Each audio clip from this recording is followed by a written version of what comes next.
In 711, Islamic forces under the leadership of Tariq ibn Ziyad conquered the last remaining Visigoth stronghold on the Iberian Peninsula, extending the Umayyad Caliphate from the Middle East across North Africa and finally into Iberia and southern Europe.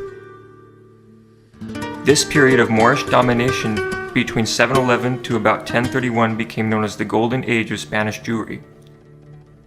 As the Moorish toleration of Jewish life on the peninsula grew, so did the incorporation of certain Muslim traditions, one of which was their artistic style of building and design.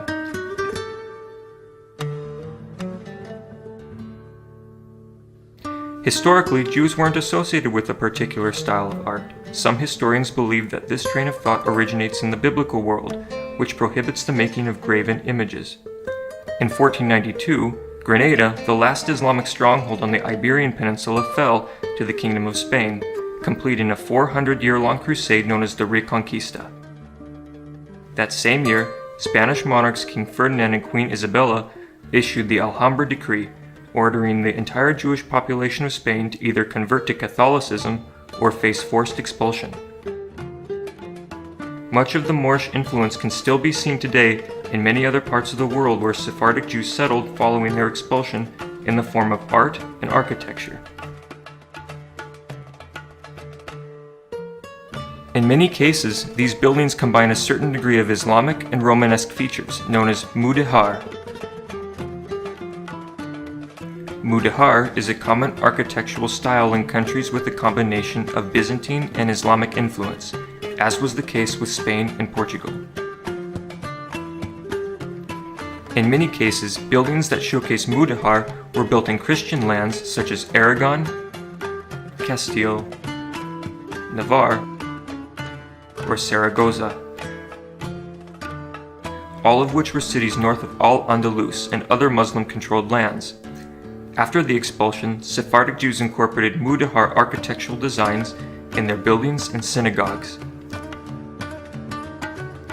Built in 1180, the Synagogue of Toledo is widely believed to be the oldest in Spain and is the earliest example of mudahar architecture in Europe.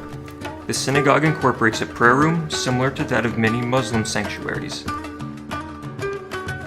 The main synagogue itself is rectangular in shape with an open courtyard in the middle. The prayer rooms are divided by gender between men and women. The main prayer room can be viewed from an upstairs gallery supported by 3 columns. The columns are designed in the traditional Islamic fashion with horseshoe-shaped archways. The most impressive architectural element of this synagogue is its hypostyle hall, featuring a series of columns supported by 24 octagonal piers. In turn, these piers support large horseshoe-shaped archways. Each archway is ornately decorated in images resembling scenes from nature.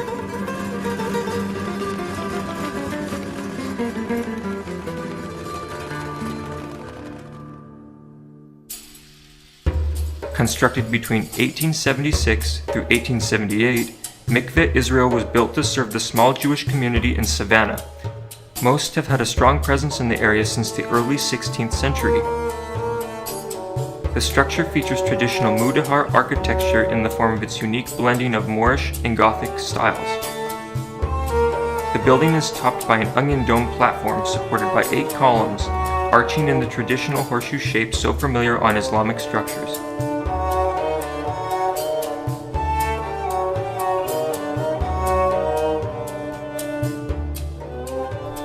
The history of the Sephardic Jews is a unique blend of tradition and cultural assimilation.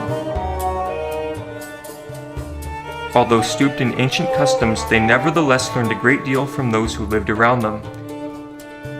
In fact, one could say that when it comes to how or in what way the Muslims of the Umayyad Caliphate affected the Iberian population, art would be the best way.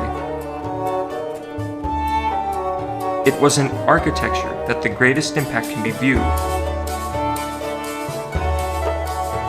An impact that can now be seen from North Africa, Europe, and all the way to Jerusalem. The unique blend of Islamic, Western Romanesque, and occasionally Gothic styles of architecture have a truly unique place in Sephardic culture.